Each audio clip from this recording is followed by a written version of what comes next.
Understanding the neighborhood context of Greek Street and St. Mickens Flats is critical to understanding the character of the place and its meaning within the larger context of the city. After an extensive review of the available maps of the area, I selected 6 key maps that best represent the development of the area through the introduction of landmark buildings or changes in the urban fabric. The area I surveyed extends from Smithfields to Capel Street and from the Liffey to King Street South, an area of roughly 0.35 square kilometers centered around St. Mickens Flats. The earliest available map of the area was drawn by cartographer John Speed in 1610. At the time, the landscape can be characterized by its low density, unlike the urban fabric within the city walls on the south side of the Liffey. Many of these buildings were owned by St. Mary's Abbey until 1539, when they were privately sold and used for agriculture. Rows of houses and roadways, including the future Greek Street, define the edges of some pastures that were in use. This area also had a close relationship with the Liffey, which had yet to be banked on the north side. At the time, the only point across the Liffey was located at Church Street, the location of numerous bridges dating back to the 11th century. In 1428, the first masonry bridge was constructed at this location, and in 1610 was still known simply as the bridge. The aforementioned Church Street was named for St. Mickens Church, which was constructed in 1095 and continues to be in use to this day. To the north, the corner of Church Street and St. Mary's Lane marks one edge of the future Greek Street Flats. Over the next century, Dublin urbanized rapidly. A 1756 map by cartographer John Roke depicts the major changes to the character of the area, including the development of quays on the Liffey's north bank in the 1680s. What was previously pastureland has been replaced by a series of blocks formed by a dense patchwork of buildings, the majority of which were likely used for housing. Many of these streets remain in place from the 1610 map, which suggests that the area's development responded to existing patterns of use. Some of the street names recall the rural heritage of the area, including Fisher's Lane, which recollects a former branch of the Liffey, Bull Lane, which recalls the pasture lands which formerly characterized the area, and Cow Lane, which would become known as Greek Street. In this new urban fabric, markets played a key role in providing goods and employment for the local population. 3 markets were established in the area, 2 major markets located at Smithfield and Ormond Square, and the Green Market located at the Little Green. After its establishment in the 1660s, Smithfield Market became the center of the cattle trade in Dublin and acted as the catalyst for the development of the area's street grid over the next century. Ormond Market was laid out in the 1680s to replace a city market on the south side of the Liffey by landowner and developer Sir Humphrey Jervis. Jervis was also responsible for the layout of Capel Street, which has become a major pedestrianized thoroughfare in the area.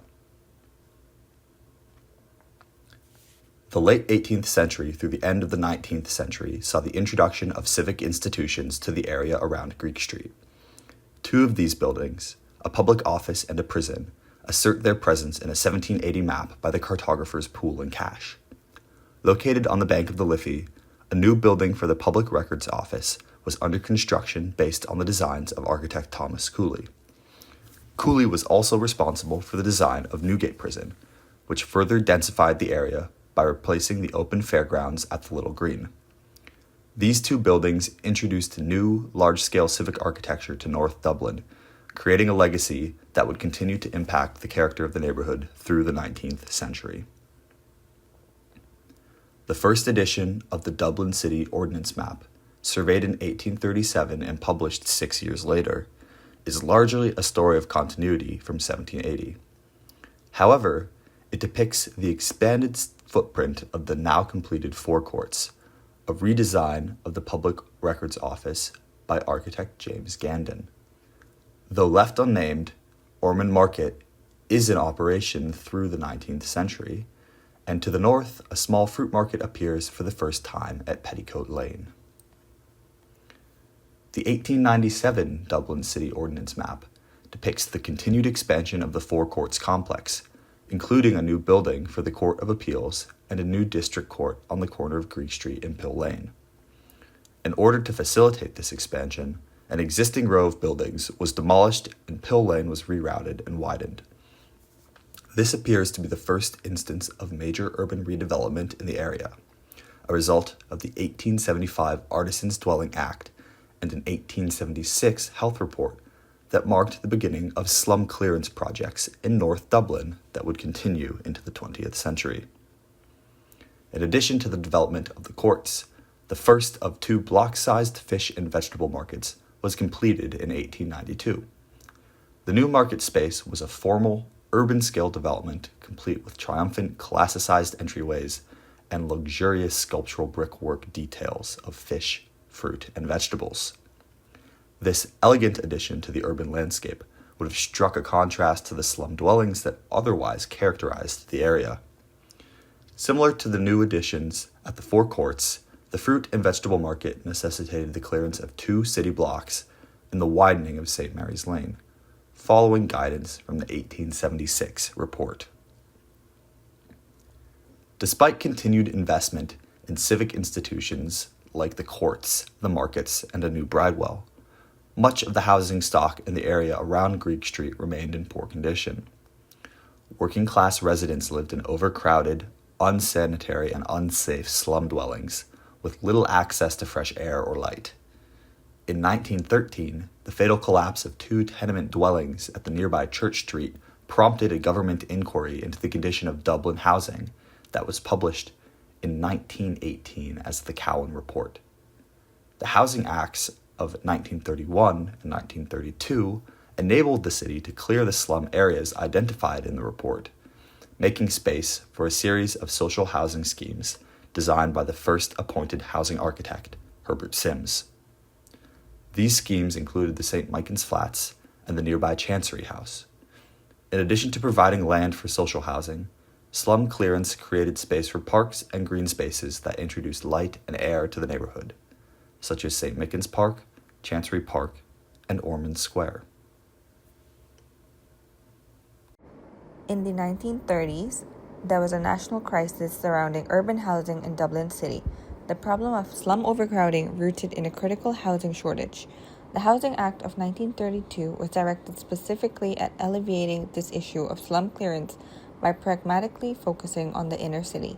Residents of these slums were decanted and relocated into newly built flat blocks developed to address the problem. Between 1931 and 32, Dublin Corporation established a new, separate housing architects department, tasked with the specific responsibility of designing and erecting new dwellings. Herbert George Sims was appointed housing architect for Dublin Corporation and served his tenure from 1932 until his death in 1948. It is during this time that he played a central role in the design and construction of the first generation of flat blocks in Dublin. Recognized as a leading figure in the development of modernist residential buildings in Dublin, Sims oversaw a radical housing program that resulted in the development of 1,002 inner-city flats across 21 housing schemes. These multi-story housing blocks represented a distinct typology in Irish urban housing history. With Ireland's fixation of the individual house and the questionable socio-cultural reputation and association with poverty of flat dwellings, these public housing blocks are pivotal in the understanding of Irish architectural modernism. Each building has its social meaning and physical form as a result of the amalgamation of economical, logistical, political, and philosophical pressures. These factors also established a pattern for Dublin City's future development as a whole. The flat blocks were typically low-rise, about 4 stories tall, and clad in brick, respecting the low-rise urban context and appealing to Dubliners at the time. Their architectural style expressed an international visual aesthetic, reprised from the brick and concrete expressionist blocks by Dutch architects Michel de Klerk and J.P. Oud, and British sensibility from patterns of sanitary and municipal improvements established in Britain throughout the same period. Despite these global influences, Dublin's flat blocks were unique in their densities of 40 flats per acre and 24% site coverage, less than Britain's standards. The buildings followed a consistent building type, about 45 to 50 meters long, oriented north to south, and accessed by galleries at their rear. They were also embellished with quirky design elements, including canted arches, curved corners, horizontal stripes, brick towers, and cantilevered centralized balconies. All the flat blocks designed by Sims were perimeter blocks, with their ranges forming the perimeter and street front of a block, and enclosing a generous court behind it. However, while their facades defined a street front, their lack of doors on the public street-fronted facades deadened the streets, while the courtyard-facing facades was where all the action and activity took place. The flats were accessed from courtyards by shared externalized stairwells that led to continuous decks, typically shared by few units at each level. These forms of access were advantageous in cost, ventilation, and surveillance. The flats were designed so that the child's bedroom, toilet, and a small kitchen scullery space were placed along the gallery, while on the street-facing side, the living room accessed the parents' bedroom. There was no defined bathroom in the flats. In the scullery, a washtub was placed against the wall with a tabletop hinged over it that doubled as a worktop when lowered. Despite having the same formal consistencies, the buildings varied in scale, their presence and relation to their urban environment, and their design quality. Hanover Street was densely inhabited with about 337 units, while Henrietta House had only about 48 units. Paris House was also considered relatively bulky and poorly detailed in comparison to Chancery Place and Marylebone Lane, which were both considered well-detailed, elegant, and had a strong urban presence within their context. St. Mickens House, also known as Mary's Lane's Flats, was Sims' first independent initiative in the notorious slum area of Greek Street. The complex of 120 flats was completed in 1934. While there are no drawings of the scheme, the construction methods employed on these flats were typical of the flats program in the 1930s. It was as if Sims had deduced an architectural magic number, the ideal number flats to be served by each staircore, and the scale and comfort of the spaces for its needs at the time, allowing it to be replicated in slightly different permutations across various sites across the city. Since then, the flats have undergone various stages of refurbishment and adaptation according to present-day changes and increased standards of living. At the beginning of the study term, we visited the Irish Architectural Archives to look at drawings of flat block housing schemes built in the 1930s. We used the archival drawings of these dwellings to inform our understanding of St. Mickens House and drew our own set of survey drawings based on our research. The schemes we focused on included Marylebone Lane Housing Scheme, Newfoundland Street Housing Scheme, Altborough House, and Hanover Street Housing Schemes, most of which repeated the language of St. Mickens Flats. Every drawing was signed by Herbert Sims, demonstrating his dedication and capability as a housing architect in 20th century Dublin. 6,526 local authority dwellings were developed under his guidance. We identified specific design elements of other schemes, including the windows of the Hanover Street Housing Scheme, the stairwell sections of Altborough House, and even the wrought iron fencing from the Newfoundland Street Housing Scheme that were also present in St. Mickens House. We also looked at details of the scullery space, stairwells, and clothesline posts. The archival drawings were useful in determining dimensions and proportions when creating our own set of drawings. Reviewing meeting minutes from the quantities surveyor PKS and philanthropic group DADCO, documents shed light on maintenance issues and the approaches taken by Dublin corporations and architects of the time. Our research and understanding of the 1930s flat blocks was invaluable this semester in creating our survey drawings and in understanding the St. Mickens House. Now we will introduce the current urban context of the flats. Located in Greek Street, Dublin 7, the neighborhood is within a walking distance of the city center. This central location allows for good public transport links with easy access to school, shops, and other essential services. Today, the area combines residential and commercial buildings, as well as the spaces for great cultural and historical significance. As can be seen in the following series of diagrams, the neighborhood has a good mix of infrastructure. The area contains a good percentage of residential buildings, but it is striking to notice that that percentage is not much higher compared to all the buildings designated for the industry, be it industrial buildings, offices, or warehouses. It is also worth noticing the amount of educational buildings that the neighborhood contains, such as, for example, St. Mary's School within 3 minutes walk from the flats. As already mentioned, Greek Street is part of Dublin's 7th district, which makes it an incredible central street, just 12-minute walk from O'Connell Street.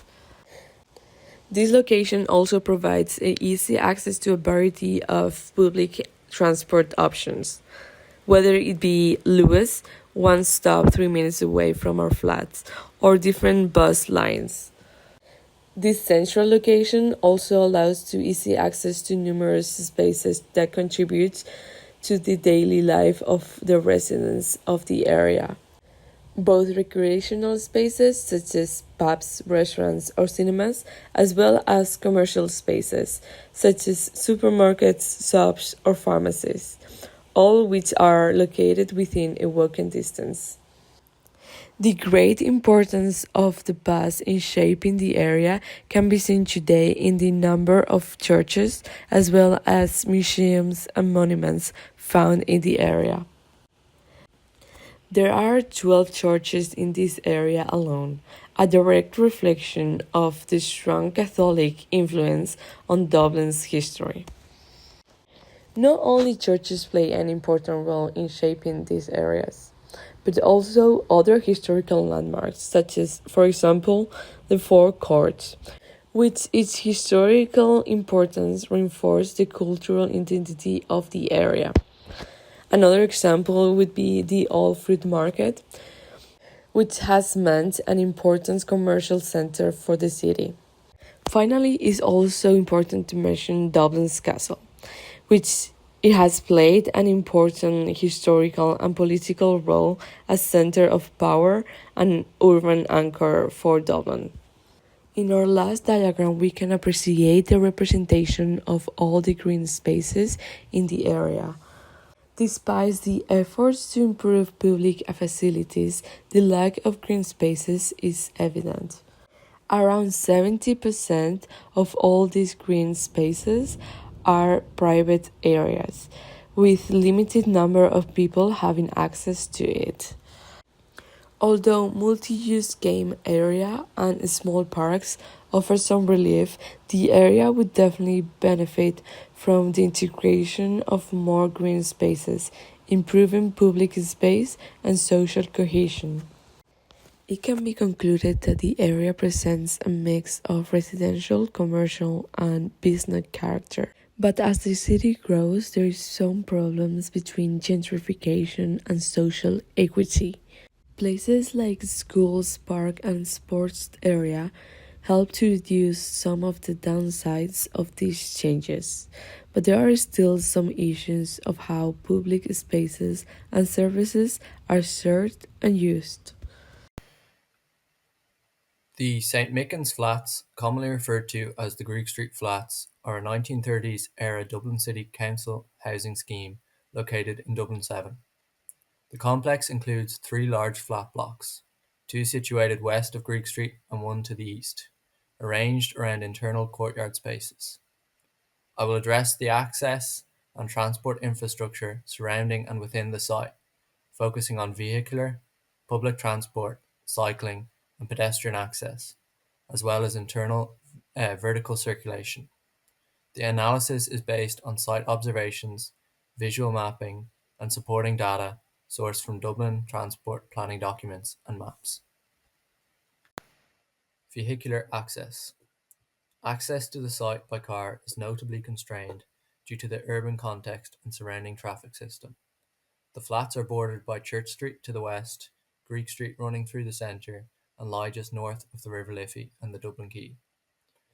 Vehicular access is restricted by a series of one-way streets and traffic calming measures, which require drivers to approach the site via a circuitous route. Specifically, vehicles must approach from the east along the quays, cross the Lewis Red Line near the forecourts, and then enter the Greek Street flats from the south.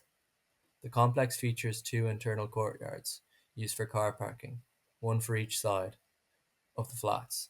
These are surface level, unstructured car parks with one point of vehicular access each. No formal barrier controls were observed, but access is naturally restricted by the surrounding buildings and fencing. Due to these constraints, access for deliveries or emergency services might require additional navigation planning. The one-way street network in this part of the city is typical of Dublin's historic core, which was not designed for modern vehicular demands. Public transport connectivity. The Greek Street flats benefit from strong public transport connections, especially via the Lewis light rail system and the Dublin bus routes.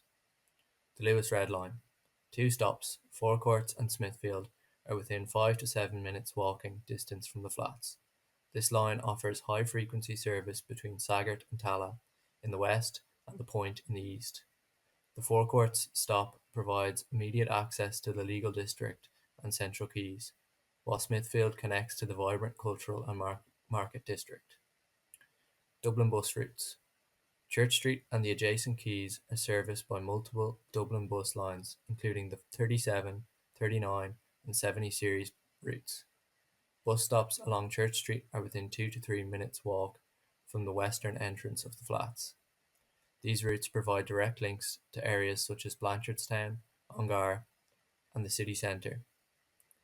Further bus connectivity exists along the forecourts, Chancery Street area, which links to key routes including the 145, 25, and the 79 that run across the city and into suburban areas. The high density of transport options reflects the central location and historical importance of this area as a civic and residential node. Cycling infrastructure. Church Street features designated cycling lanes, particularly on the northbound side, which integrates into the broader Dublin City cycling network. This infrastructure supports travel to and from the city centre, with connections extending northward towards Phibsborough and southward across the River Liffey. According to the National Transport Authority's cycle network maps, the area is designated as part of a primary route corridor. There are also shared use paths and cycle parking available within Smithfield and the Courts precincts. Although on-site cycle infrastructure is limited within the flats themselves, the area is well positioned for cycling as a viable mode of transport. Pedestrian access and entrances. Pedestrian access to the St. Mickens flats is provided from several points around the perimeter, though the number of breakpoints in the fencing is limited, reinforcing the semi-private nature of the internal courtyards. East blocks A and B. These blocks can be accessed through a northern pedestrian entrance via Mary's Lane, as well as a shared vehicular and pedestrian access point from Greek Street. This dual-use entry allows access to both the courtyard parking area and foot traffic into the blocks. West blocks C, D, E, and F. The primary entrance to these blocks is from Greek Street, which runs through the centre of the complex and acts as a circulation spine between the east and west blocks. Additionally, there is a stepped pedestrian entrance from Church Street, which connects to the internal courtyard serving these blocks. This pattern of access reflects the original design logic of the flats, which sought to balance the permeability with security. However, the singular nature of many of the entrances, combined with the fencing and controlled openings, limits the number of entry and exit points, further contributing to the compartmentalization of public and semi-private zones of on-site. Vertical circulation within the blocks.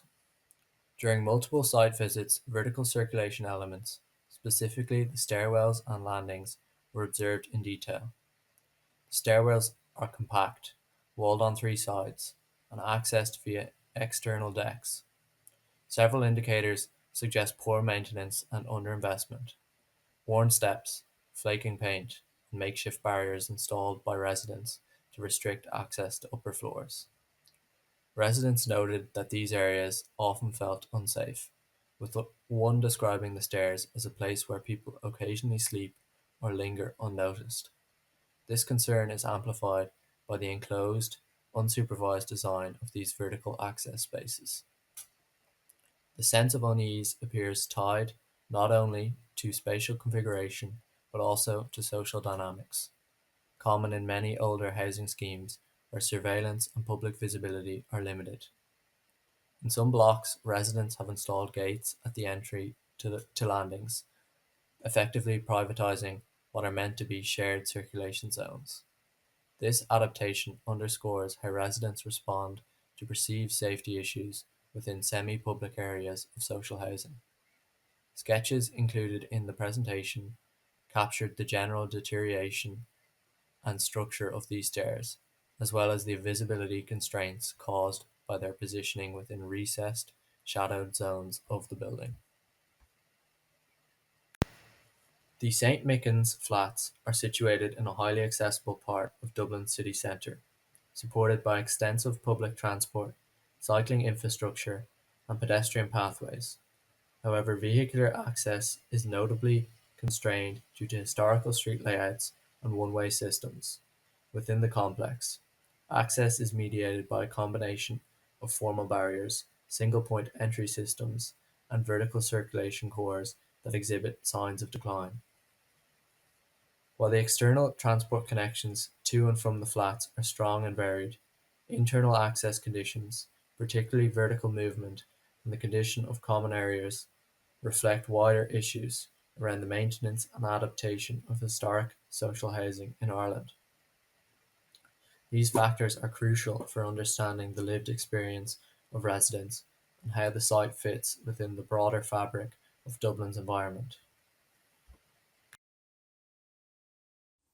Despite the fact that we always only talk about its buildings, St. Mickens House is not just a complex of apartments, it is also the people who live there. There is a very strong sense of community between the residents, and it is due to different things. First, most of them have known one another for a very long time. Some of them have been there for over 40 years.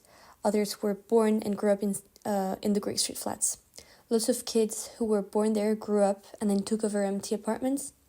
Some of them have then had children, so they are like dynasties living in the buildings. We went to meet with them twice. It was always only women. And when we were in the community center all together, we could really feel that they knew one another pretty well. Some of them brought their kids, and they were all taking care, monitoring, and playing with each other's children. The second time, we were able to visit some of the apartments, and they all knew where everybody was living, in which apartment, how to get there, all of that by heart. All of that leads to a very good passive surveillance, and as soon as someone unknown arrives on site, several people go out on the decks to check who that is and what they want or what they're doing there. What further strengthens the community feeling are the activities that are organized for the kids and teenagers. They have cooking classes for the teenage girls. They have a teen club during which they do workshops. They have a gardening activity for the little kids where they grow vegetables. There's after school organized for the kids to do their homework. And finally, there's something for the teenage boys that has to do with the Garda as well. Most of that happens in the community center and the little vegetable garden, which is located right outside of it. They also have a pitch and a small playground for the children to play in. So one of the biggest issues that we very quickly noticed is that there's not enough community space given all the activities that are organized, especially regarding the community center, and all that happens inside of it. The lack of shared space is the second thing the resident mentioned that they would like to see change. There is a very present element that cannot be considered private nor community space, which is the car park. The residents use that space to park their cars, but a good number of them and these are rather vans, are used as storage boxes.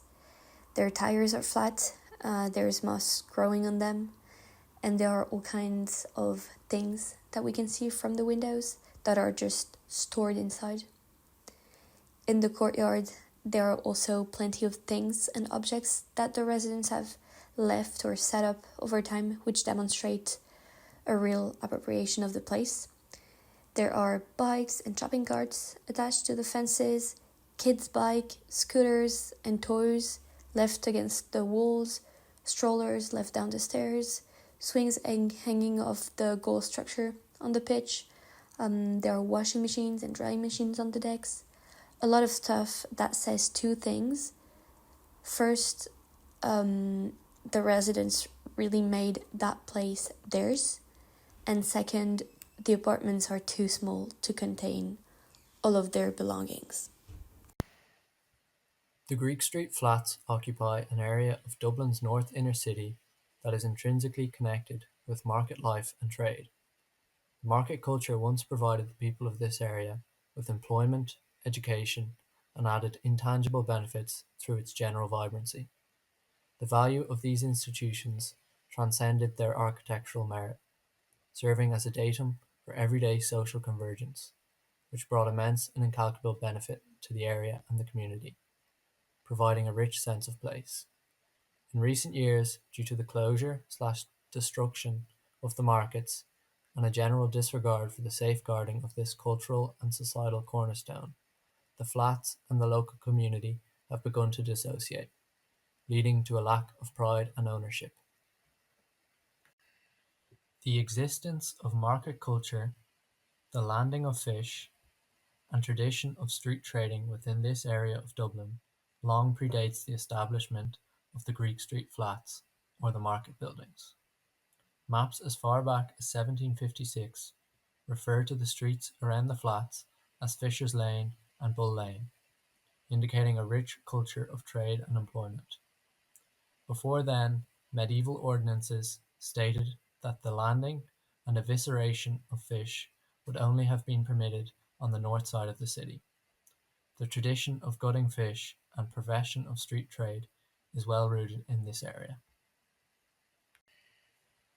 Architecturally, the flats don't share a language with the markets, but their proximity has had a distinct impact on the success of the scheme, fostering a symbiotic relationship between the inhabitants of the flats and the running of the markets.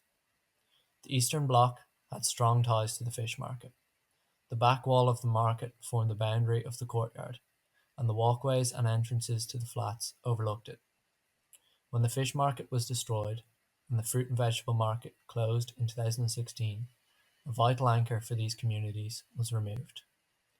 Many residents worked there or in satellite markets like Moore Street, often sourcing goods from the main markets to sell elsewhere. While Sims's work is often criticised for creating islands within the city through layers of fencing and barriers, which are certainly present in this scheme, its proximity to the fish market and the fruit and vegetable market help to soften these divisions, giving the residents of these blocks a firm standing within their urban context and empowering them with a strong sense of identity. A short video compiled of RTE archive footage from a documentary by Joe Lee called Bananas on Breadboard, and an interview of Mick Nolan recounting his childhood growing up in the flats, highlights the social fabric which is fast becoming forgotten as the markets become obsolete. Well, where we're actually standing now at the moment, we're standing where the weighing scales were for people that come in, had bought fish and were weighing. And we're right in the middle of the fish market. And directly behind us would be the flat. So in its prime, they would have had a lot of workers in here.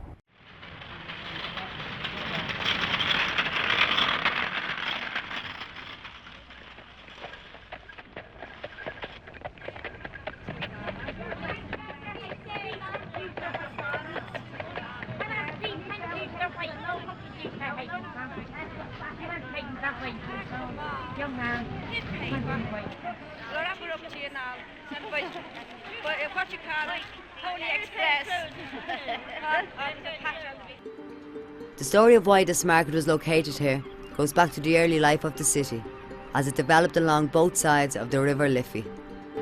We know on the north side as well of the river, there's a whole lot of medieval ordinances that say you cannot land fish on the south side of the river. You cannot eviscerate, as they call it, I mean gut the fish. On the south side, you have to go to the north side of the river. And we have found here... They were getting big, and they went to the fish market and learned their trade filleting until they were 21. They had to go from 14 to 21. Learning their trade filleting, 3 of them went. My granny sold in Mirror Street. So she used to sell fish. She sold exactly outside McDonald's Butchers.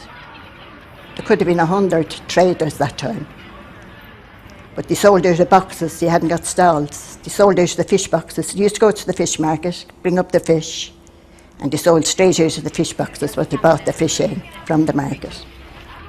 My mum was down in Moore Street, and each and every one of the family, and there was 8 of us, we always took her in turns, no matter who it was, to bring her down a cup of tea.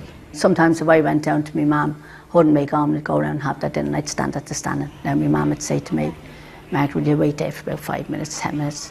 Go to half an hour, then I go to an hour. I've been there ever since. 44 years after, I'm still in Moore Street. I was born in the front room, Greek Street, flats 1A, front bedroom, in the year of our Lord 1951. Okay. I was born without a shirt in my back and a name to call me own. But yeah, I go by the fish market. I got an uncle, 2 uncles working there and an uncle working there. And I used to give him the nod. And so I'd stay there, and I'd stay in my granny's, and when he'd come around, when he'd be finished work, which is about 4 in a day, because they start fairly early here, they'd have the loads of fish wrapped up in newspaper to bring home. But it was amazing. We get the best. We were eating lobster before, you know, lobster, cockles, prawns, and the winkles. You know the winkles. You used to take I never liked the winkles. You don't like the winkles, no?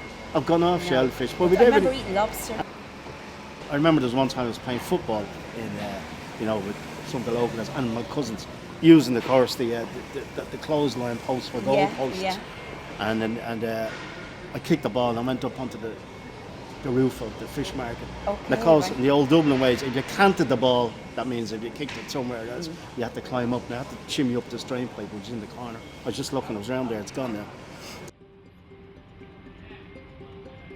The importance of the fish market to the area has begun to fade from memory since it was demolished in 2004 to make way for a proposed redevelopment of apartments and shops.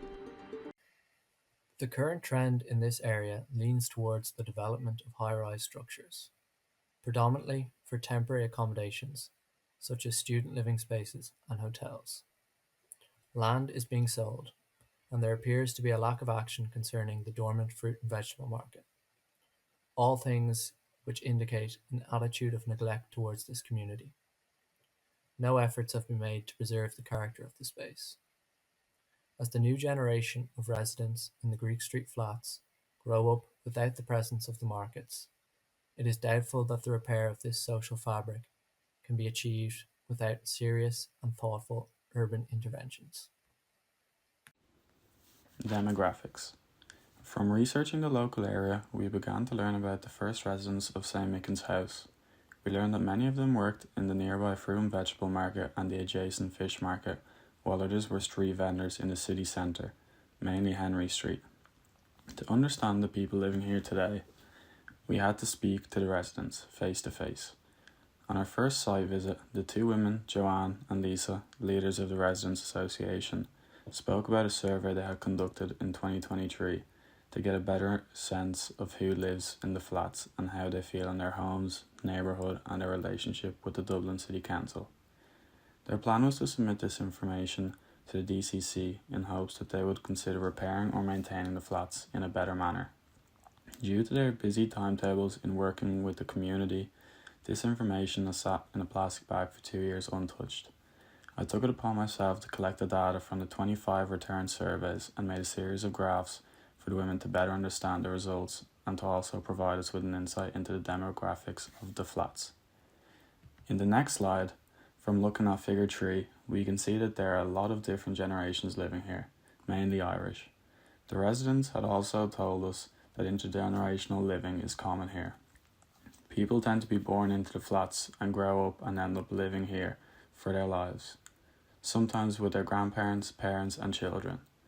Generations of families are often seen scattered throughout the social housing scheme. This can be seen in figure 5, where the living arrangement are shown.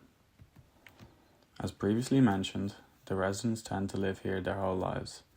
In figure 6 we can see this trend, as the number of years as a DCC tenant corresponds with the number of years they have been living in St. Mickens House, proving further that residents tend to get a flat here and live the rest of their lives in it, often passed down informally from family members through the DCC.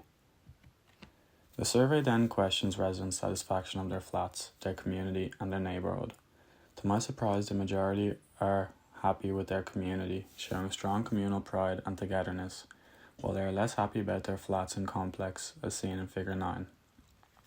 This derives from the lack of repair and the living conditions seen on site. Despite the lack of satisfaction in the flats, the residents made clear that they wouldn't like to move. The residents' dissatisfaction stems from a few key issues that are highlighted in figure 10 on the next slide. We can see that basic sanitary needs are lacking, and its outdated build-up and construction plays a key role into the need of reform and refurbishment. Mold and damp runs rampant, and issues with sewage and water are common in most flats, leading to health-related issues further down in one's life. On the next slide, you can see examples of this in figure 11 and figure 12. In the next slide, the evolution of city living has changed dramatically from the time of St. Mickens House construction. While it was ahead of its time when it was first constructed, it simply doesn't function well to today's standards. Water temperature and pressure is unreliable, universal access is non-existent, and access for emergency services is difficult, as shown in figure 13. The flats lack storage, and some residents even buy run-down vans to use as storage, as seen in figure 14. On the next slide, like a lot of other 20th century social housing schemes in central Dublin, there are a lot of social issues, from drug dealing and drug abuse to dumping and damage to property.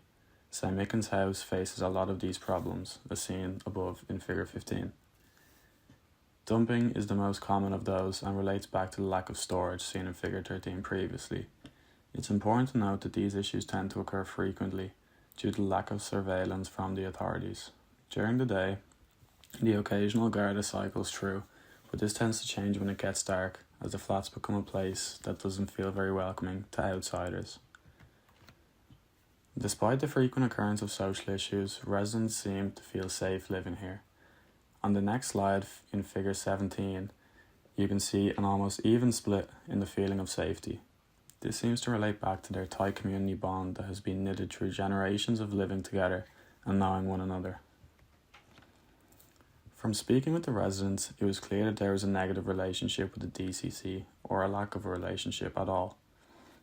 Residents often wait days or even weeks for repairs, some being major. They tend to call the DCC directly to lodge complaints or to schedule maintenance, and these are often not logged and forgotten about according to the residents. In the next slide, the residents also often need to report antisocial behaviour, as seen in figure 19. These reports are often not prioritised, leading to dissatisfied residents and an increase in crime and antisocial behaviour. Reports that do get seen to are often not completed to a satisfactory level, and many residents feel unsafe making such reports out of fear of what could happen to them in their community.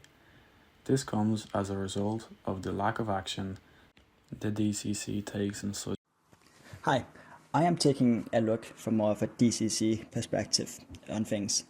You can see in my chart here, I've tried to break down maintenance fee for the DCC and how they operate. The two big numbers you can see are changing quite a bit depending on which year and stuff I'm taking. And I've then taken those numbers and divided them by the amount of units they have, and the units could also change depending on what type of apartments they account for in their social housing. So, for example, our place in Greek Street is choice-based letting, but you don't necessarily have to account for those number in all the reports. And I was a bit, I guess, like by the end of it, I was a bit surprised by how close the number was to zero. I mean, like, if it was zero, then that would just be one happy accountant. So I think that was like a surprising outcome. I had expected the maintenance fee too far away the weekly rent by the inhabitants. But in my calculation, I have not. There will probably be like a fair amount of money going to administrative work and stuff like that, and also like all the most of the maintenance is done by outsourcing, so they will have like different companies coming in and doing the jobs, and not DCC themselves with their own workforce will do it.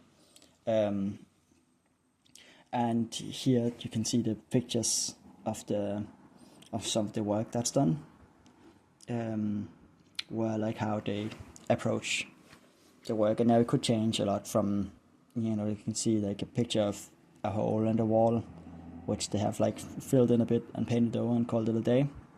But like it still looks quite ghastly with the missing render and stuff like that. And then at other times where there's been dog poo on the street and they've come and power washed the whole street, so it's clean again. In my next slide, I've tried to visualize the amount of time that they give themselves as a deadline for different issues. So severe leakage or like plumbing issues and electrical faults, they would give themselves 24 hours to resolve. And for like heating issues, it would be 5 days. And for less severe plumbing faults, it could be 5 weeks. And those deadlines are both, in my perspective, very short, but also very long, like depending on the situation. If you have like an exposed wires or something like that, that could potentially be dangerous for kids in the apartment, then 24 hours is quite a long time. But 24 hours is also like a short time to sort out these issues if it was your own house, like finding a contractor and getting them to work on resolving the issue. Whether or not they actually uphold any of these self-imposed deadlines would be quite interesting, but I could not find any data on it. In my next slide, though, I did find data on Citizen Hub, which is like their new kind of maintenance ticket system. So people would, like the inhabitants of the social housing, would put in a ticket saying, like there's illegal dumping, could you come and remove it or something. And I've tried to like put it into a pie chart and like figure out what's most. So it's by far dumping and litter and like sweeping and bins and household waste and community cleanup collection and abandoned like it's like almost all of it is garbage. And then like we get into graffiti and a dog fouling sign, which is literally just a sign that says like pick up your dog's poop. And then there's a surprising amount of dead animals, like 5 dead animals. Is quite a lot for like only half a year's of reporting. But yeah, there's also like I found some reports from dog poop and stuff as well, and yeah, like some of it seems a bit odd, like a report for fallen leaves. That sure it can be an issue, I guess, but it's not really such a massive thing, I would think, unless it's clogging up some pipes or something like that. Yeah, so like it's a bit of a mixed bag, but it's interesting to see how they make the categories and what makes it onto this chart. Like in one of the previous months, this is reporting from the latest one last month, I think. So, but like in some of the previous ones, because of election, there was a few tickets with complaining about the election posters still being up in the area, and they asked DCC to take them down and stuff, which is fair enough. But this is a good onlook to issues that could potentially be looked to be solved, and that would probably improve the maintenance quite significant if waste could be taken care of, I guess.